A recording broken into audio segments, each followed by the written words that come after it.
Chocolate Lovers Cheesecake with a Strawberry Compote. This is a beautiful dessert with a lovely cookie crust, a thick, bittersweet cheesecake filling, and then strawberry compote on top. It doesn't only look gorgeous, it tastes amazing too. This recipe is from my upcoming brand new cookbook, Bigger, Bolder Baking Every Day. It's from a chapter called Weeknight Family Favorites. It's perfect for the entire family and definitely for those who've got a sweet tooth for chocolate. I'm going to share this recipe exclusive with you right now. So let's get started. So like I said, this recipe is in my upcoming cookbook. So as a special treat for you watching today, I actually put the written recipe in the description box below. At this stage, preheat your oven to 350 degrees Fahrenheit or 180 degrees Celsius. So for this recipe, you're going to need a 9-inch springform pan. Now let me show you my cheesecake trick. This one is really fantastic. So here's your pan. And if you open it, you see that there's a little lip here on the base, which actually can make it really hard for you to get your cheesecake out of there because you've pushed your crust in. But here is my sneaky Gemma trick. Turn the base upside down, put back on the ring. This might take a few tries, as it always does. Close the ring a little bit and place in your base. So what you have now is a lovely flush base that your cheesecake will come right off. That lip that we didn't want is underneath and your pan is good to go. This makes life so much easier. Just so you know, it might take you a few tries to get that ring on, but you will do it. Now, here are our cookies, Oreos. Now, you can use any kind of chocolate cookie. I blended up the Oreos with the filling. So what you have here is almost kind of like a sticky base. And what we're going to do is put this straight into our prepared pan. And because we have that filling in there of the Oreos, we actually don't need butter because it's a little bit sticky. So go in with your hand and press it down nice and firm into that pan. And get it as even as you can.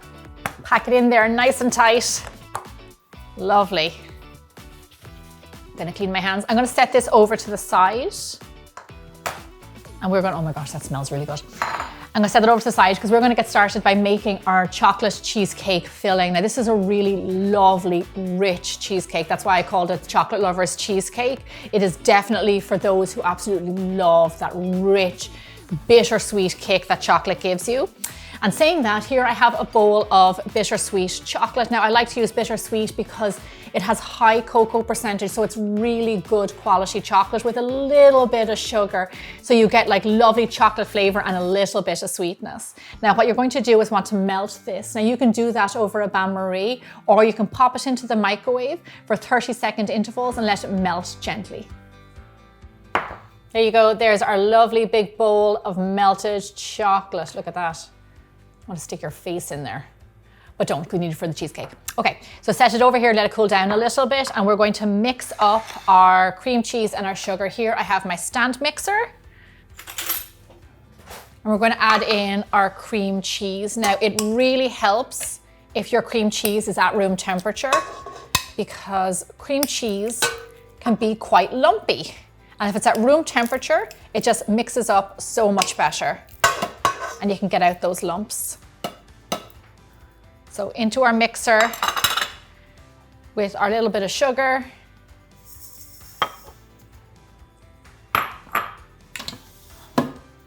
And with our paddle, or what they call a K-beater, I don't know if they still call that these days. And we're going to turn on the machine to like a medium speed and let it beat up really well until it's nice and smooth.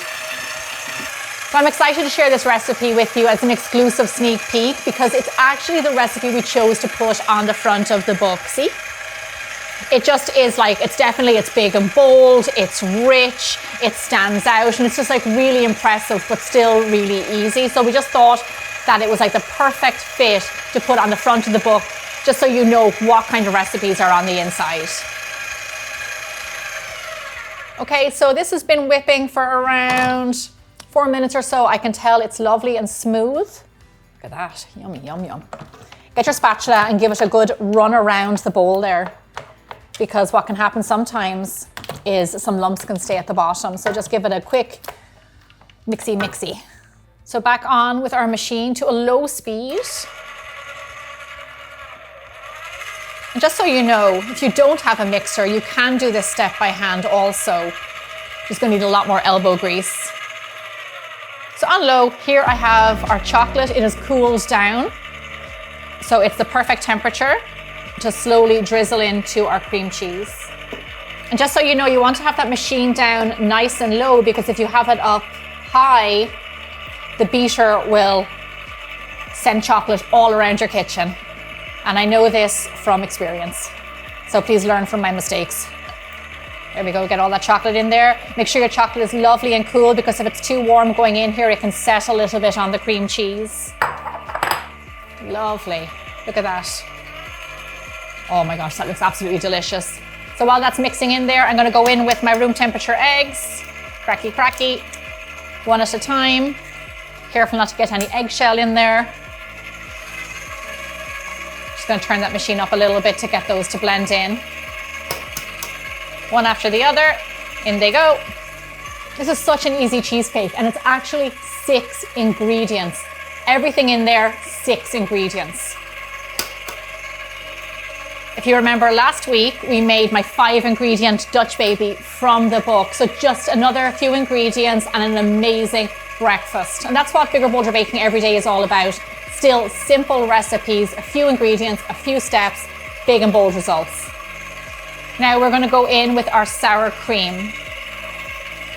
Then last but not least, our vanilla extract. My retirement plan should be I'm going to own stock in vanilla because I use so much of it.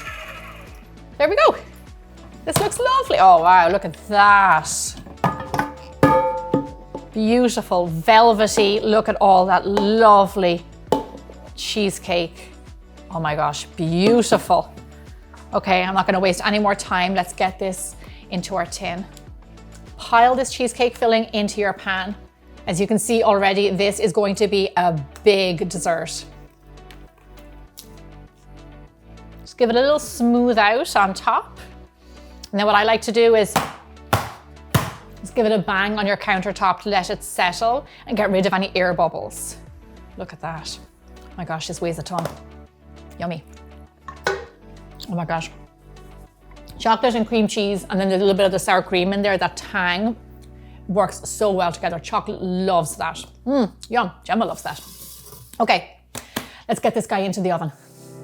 Pop your cheesecake onto a tray and bake it at 350 degrees Fahrenheit or 180 degrees Celsius for roughly 50 to 60 minutes. So the inspiration behind this book and how it differs from book number 1 is that book number 1 was my journey as a young baker up until I started Bigger Bolder Baking, and everything in between, my travels as a professional chef, working as a private chef in Italy, working in a Michelin star restaurant, and then also baking in Ireland as a young chef. This book is where I am right now. Over the last few years, I have learned a lot doing Bigger Bolder Baking, and I have honed my style even more, and it's all in this book. The style is elevated, but there's still easily accessible recipes. I'm immensely proud of this. I love the look of it, I love the feel of it, and I really hope you pre-order it today. It's available wherever you buy your books, and I hope you enjoy it as much as I do. And here is our gorgeous looking cheesecake. Now you will notice it will puff up quite a bit and it will crack on top. Now to me, honestly, those cracks are absolutely gorgeous, and you can avoid those by doing a water bath, but I don't see what the point is. I think they look great and it gives it character and makes it unique.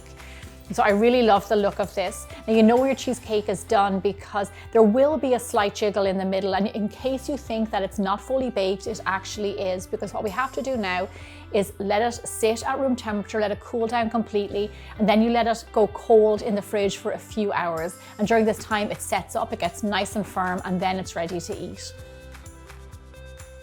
So once your cheesecake has completely chilled, run a knife around the pan just to release it. Open up the ring and slide your cheesecake out onto your serving platter. It came off really easily because of our pan trick. Now before you serve your cheesecake, we are going to put some strawberry compote on top. Now we made the strawberry compote in last week's video, so definitely go and check that out.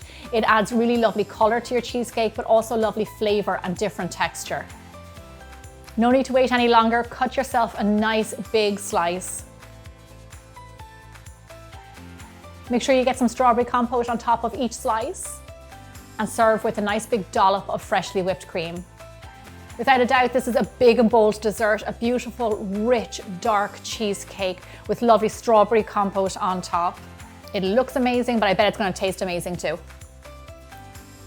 Oh my God, I always take such big bites. I think now at this stage I've learned. Chocolate and strawberries are best friends, we all know this, but when you pair chocolate with sour cream, you pair it with cream cheese, that little bit of like sour tang with the like sweet, bittersweet chocolate, the richness of them all is just a marriage made in heaven. What a beautiful combination of flavors in one dessert. I hope you enjoyed this exclusive recipe from my brand new book, Bigger, Bolder Baking Every Day. The written recipe, also a link of where you can pre-order this, is available for you in the description box. I'll see you back here again really soon.